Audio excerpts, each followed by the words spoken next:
The founder of the Mughal Empire, the Emperor Babur, died in 1530, leaving the throne to his 23-year-old son Humayun.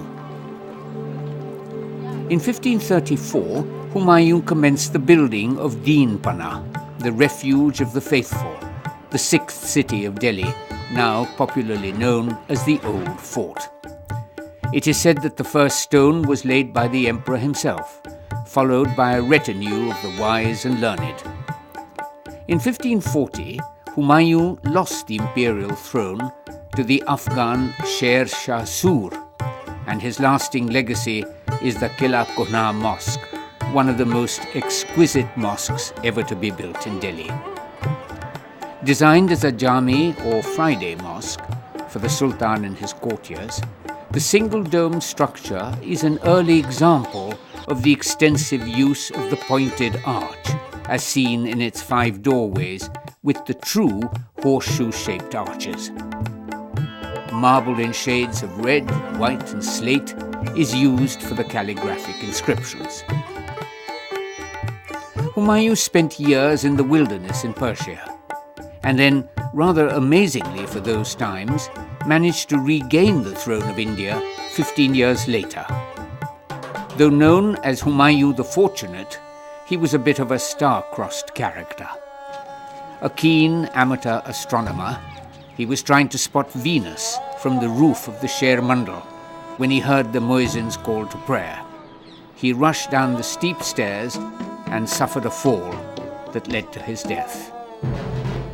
On the eve of his death in 1556, the Mughal Empire spanned almost 1 million square kilometers. After the emperor's death, his grieving widow, Hamida Begum, commenced the building of a tomb fit for a great emperor. Humayun's tomb is thus a predecessor and inspiration for the Taj Mahal in more ways than one. Besides the obvious architectural evolutions, both were built as a testament to love. Humayun's time spent in Persia meant a new influence in the court.